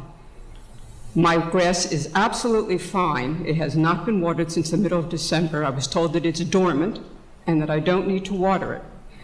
My question to you is, we are down here each year in an upscale community where they water my sidewalks and my grass twice a day. I'm wondering why it is necessary to water twice a day. Because the gardener doesn't want to get any complaints from the homeowners. That's the bottom line. You have gardeners who are not paying the water bill, And what they are hearing are the complaints when there's a brown spot in the lawn. And we're hearing this from homeowners association over and over again. The person with their hand on the spigot is not the person paying the bill. And the homeowners association needs to take greater ownership over how that landscaping is watered. And without that, it won't happen. So what happens if people like me notify somebody? Is there? You talk to your homeowners association, absolutely. That's who is responsible for paying the bill. We know that there are condominium associations out there that are paying $40,000, $50,000, $90,000 a year for water. But they've got residents who will go to war over removing the lawn. These are those values that are out there, and homeowners associations are a perfect example of how that's happening and how that is slowly changing as some of those ornamental lawns are being removed and desertscape is going in. It's happening very slowly. And I love the fact that you're from Sacramento, because it's proof of how every area of the state has a different water story. To the people out in the desert, the city of Sacramento has no water meters. They pay a flat rate for all the water they want to use. And the city is just now starting to install water meters in the last few years, and about half of the homes in the city of Sacramento now have water meters. So there's no pricing effect to water in Sacramento over the last 100 years, but that's changing. That's their bit.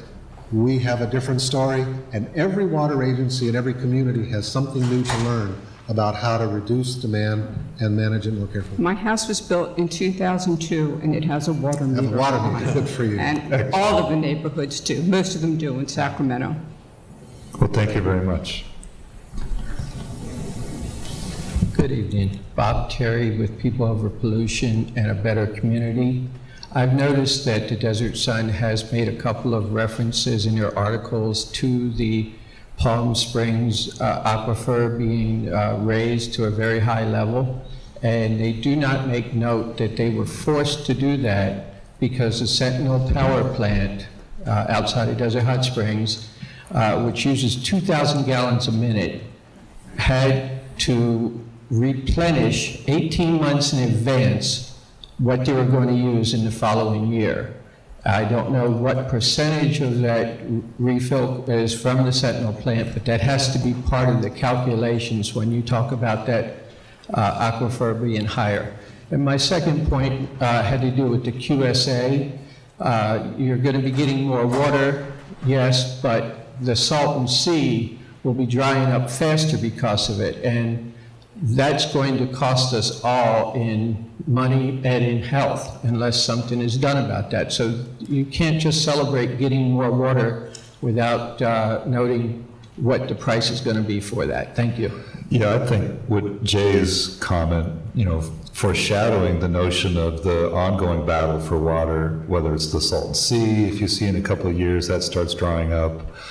You see cities or states like Nevada or Las Vegas that are might want to adjust the amount of water that they get out of the Colorado River. It's going to be a pretty messy situation if the water conditions remain the way they are for the next 5-10 years, no question. Okay. Thank you. Good evening. Thank you all for a wonderful presentation. My name is Richard Gray. I'm a resident in La Quinta.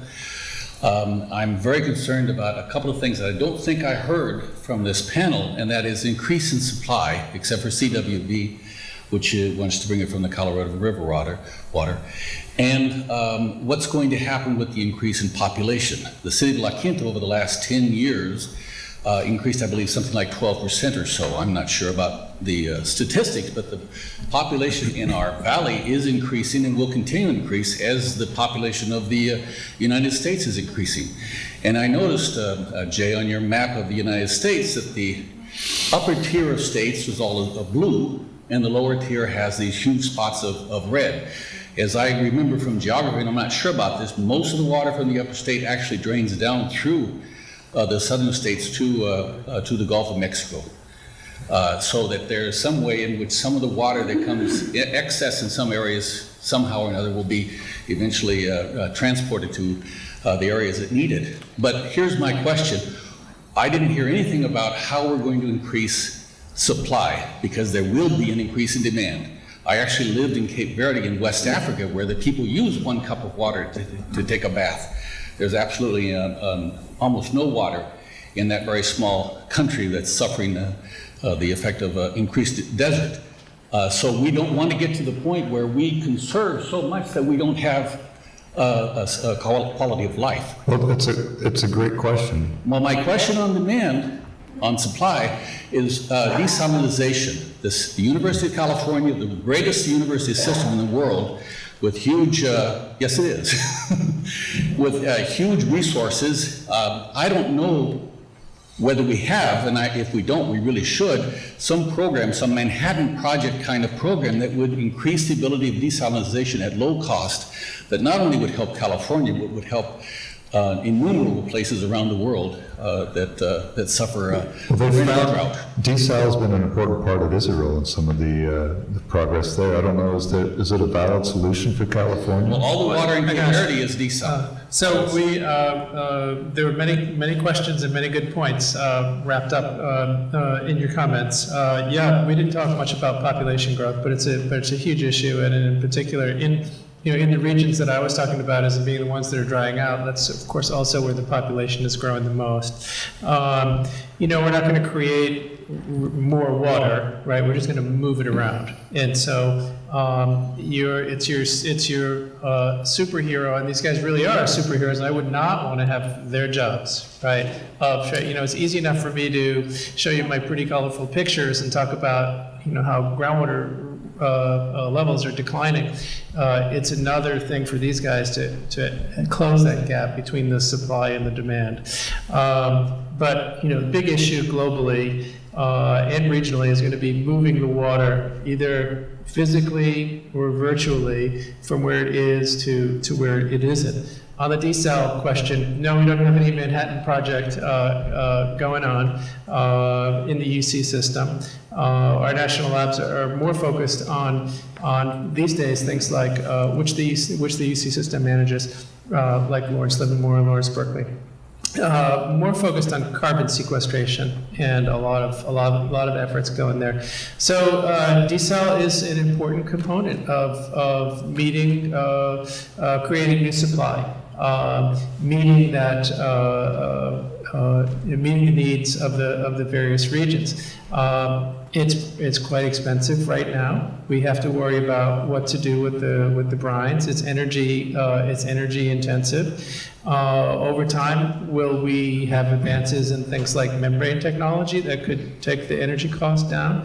Could we use renewable? You guys have amazing windmill farms on the drive out here. Could that power desal of the future? Maybe. Right. So it will be increasingly, as will full ox recycling, an increasingly important component of closing that gap between the supply and the demand. And one last thing, and that is the Desert Sun Sunday had an article about this poor fellow that I'm sure people call kind of foolish, thinking about having water come from the Gulf of Cortez to our valley, because it's actually downhill all the way, so we could do it with very little power expenditure, even though it covers part of northern Mexico and then quite a bit of Imperial and then up to us. But if we, desal for our valley is not something that would leave us without a solution. If we had water coming from the Gulf of Cortez to the Salton Sea, we'd replenish the Salton Sea and we'd have a source of water that could be desalinated. Craig, do you have thoughts on desal? Desal has its best expression right now in Carlsbad, where a desal plant is under construction by the city of San Diego to supply the city with desalinated water. That plant took 10 years worth of litigation to get through before it was built. It will supply about 7% of San Diego's water supply. So for desal to be even 50% of their supply, they need to build 6 more plants in San Diego. And for that to be a viable option in California, dozens of plants up and down the coast of California, and we know our coastal neighbors are very jealous of their views of the ocean. So desal, the devil's in the details with desal, and the Carlsbad example shows what a hurdle it is in reality to take a good concept and make it real. Desal costs $2,000 to $3,000 an acre foot.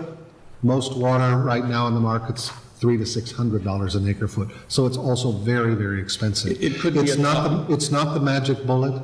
It's a part of the solution. However, when you don't go at it, you don't get there.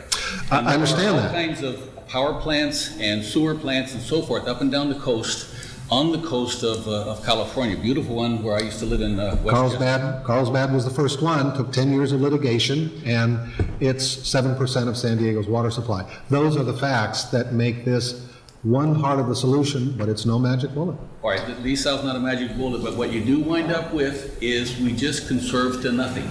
Because there's a point at which we do not increase our supply by conserving. Well, more people are coming in and there's more demand for a livestock. We can get rid of all the lawns and the rest of that, but you're still talking, at least in La Quinta, in 10 years, over 12% increase in population. Thank you. Lost. One more question, looks like. Thanks very much. Jim Hamilton, we've all heard about global warming, and I'm just wondering what factor global warming has on our use of water. I don't know whether the data that your different water utilities have, but has anybody looked at the fact that we use more water when it gets warmer? Or I don't even know, is that true? And how does the future look with global warming and the fact that our environment is getting warmer? So just some quick comments on that. So the global warmings have a huge impact on the water cycle at regional and global levels, and so it's doing many things. It's increasing, the things that we hear about quite a bit are the changes in the extremes of things like flooding and drought. So it's going to have a huge impact on water availability. And likewise, the comment I made before about this, the dry area is getting drier, the wet area is getting wetter. That's a result of global warming and a change in the actual global pattern of winds, the global atmospheric circulation. So it's going to create its challenges along with population growth. It's just something that needs to be factored into the equation. What's happened with seeding the clouds? Seeding the clouds. Wow. There's absolutely no evidence for that cloud seeding has any real benefit. But they're still doing it, right? Oh, sure. Yeah. I mean, there's many requirements to form precipitation and generate a lot of rain, and the cloud seed is just one. You have to actually have the water vapor to condense on the seeds to make the rain and to generate enough rainfall. So the seeds are just one little part. And if there were enough water vapor to have enough precipitation, it would already be happening. So, it can work in extreme situations, but not to really generate any significant rain. Do we really have a backup for the water supply for the Coachella Valley? A real backup? You spoke of desert Colorado River water allocation increasing every year for agricultural irrigation, I believe, was the purpose. But I think the allocation of Colorado River water this year is 5% of the allocation, and the reservoirs are half full or less. Yeah, you're referring to state water project water. I guess so. 5%, which is a different source. I'm talking about. Yeah, that's a different source. You did mention the increase in water. Where is that coming from? We have the good fortune of being a long way from the Sierra Nevada snowpack. Because by being so far away, there are any number of reservoirs and storage facilities between us and the snowpack, including the aquifer beneath us. That provides a significant cushion. You go to some of the towns that are right down at the base of the Sierras, those people are going to be in desperate straits very quickly. We've got a different situation. And so our backup for this year will be the aquifer and what little water we bring in from the Colorado or from the state project and the Colorado River water that CDWD has rights to that they'll bring in, and conservation. Next year, if it rains, we might be in a better shape. If it doesn't, we're going to be in worse shape. And we still have the aquifer to work from, we have buffers to work from, but we have to continue to get the message out to people that this is serious business, that they've got a role to play in it, whether they're a business owner or a homeowner, that the Desert Water Agency, Coachella Valley Water District, Mission Springs, and the cities of Indio and Coachella will do our best to make sure that the water is delivered safely and efficiently, but it's demand that's going to be changed. That's what's got to be the solution now. Sustainability is beginning to become a popular concept, and people are beginning to understand what it really means. And right now, I would say our water supply is not sustainable. Do you maintain that it is sustainable? Well, it's a word that means a lot of different things to a lot of different people. And it is sustainable under certain assumptions, and we rely on those assumptions. And as Dr. Familietti indicates to us, those assumptions are open to question in the long term. We're watching that, and that's the best I can offer you. Well, what sustainable means is meeting current needs without compromising the ability of future generations to meet their own needs. That's what it means. Right. Well, it depends how you slice the pie. If you look over decades, we weren't sustainable. If you look over the past 3 years, maybe. But it's a long-term view and a long-term problem. But there ought to be a backup if the assumptions don't come. I think they found water One of the on backups is So desalinated water from the I really need to respond to your comments. So your water managers are doing the best they can to, of course, they're working to make the water supply and manage it in a sustainable fashion. So they're doing everything that they can. Everything that I've heard here is they're doing everything that they can. The concept of, so I don't think you'll hear from your water managers what I'm about to say to you, which is a little bit more frank. You have what you have. There's the water in the ground, there's the water that's in your reservoirs, there's the water that you have worked out allocations for, and that's it. There's the only backup that you can think of would be maybe negotiating some other other transfers from some other places. One of the previous speakers mentioned a backup possibility, which is ocean water, which can be desalinated. Sure, but I mean, do that's all sorts of things. I give up. No, you shouldn't give up, because it's a problem that, as we heard from some of our other panelists, we all have to share in this together. And, the expectation that we're going to get water from Mars is not realistic. Desal is a part of the solution. Maybe here, maybe not. Recycling, a part of the solution. Conservation, a part of the solution. Pricing structure, part of the solution. I'll tell you one thing, of all the things that I've heard here today, the most startling thing that I've heard was from the woman from Sacramento who pointed out that, are you really watering your grass twice a day? Can you raise your hand if you were watering your grass twice a day? Don't be afraid. You should all close your, thank you, you're a brave man. I advise you to stop watering your grass twice a day at once. If that's part of your community culture or your homeowner culture, you need to get to work on that, seriously. So we're nearing 8 o'clock. One last question. Good evening. As we all think toward conservation, my question is, what input, if any, does the water agencies have to our desert cities in terms of our future growth on projects that are going to have additional golf courses and that future need? That's a great question. And I say that because I've been a land use planner for 28 years for cities who looked at land as a source of economic development.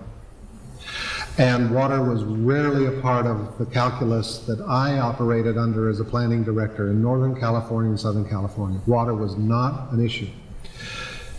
And I think that is generally true today. There is a link between water supply and land development through what's called a water supply assessment. It's a state requirement now where whenever a city adopts a new general plan to do new development or is looking to approve a large project of homes or commercial development, they need to have a water supply assessment prepared by the water agency to show that there's water available. And I think the most telling story of linking water with land use comes out of the city of Coachella. Now, they aren't here to defend themselves, but I think it's still instructive. You may have heard that they've announced plans for 7,000 new homes in vacant land in Coachella. And the city of Coachella is their own water agency. There in one government is the link between water and land use, and their choice is economic development, because that city is desperate for it. So they have decided in their ability to prioritize water versus land development and population growth, they chose land development and population growth, and most cities do. Now, will that change in time as the politics of water become far more significant? Perhaps, but landowners want what they want.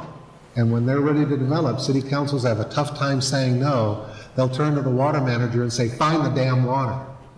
And so this is a dialogue that has to happen at a whole host of levels, this tie from land use to water.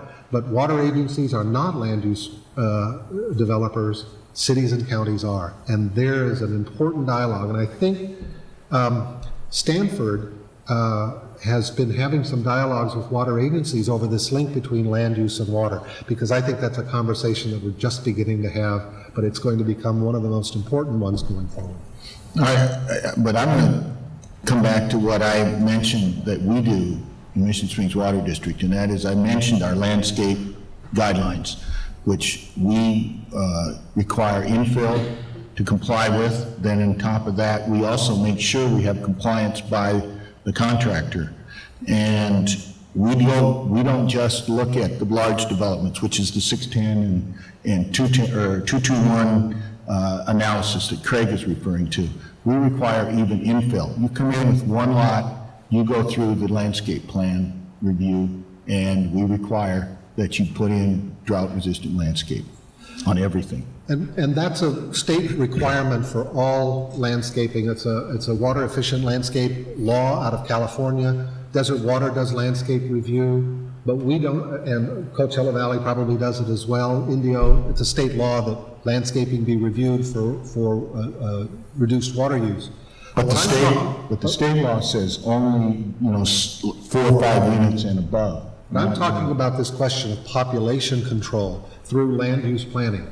And that's not a function of water agencies, but it is a function of cities and counties, and that's a link that's going to become stronger as we go forward. It has to. Excellent point. Well, with that, I'd like to thank the panelists very much.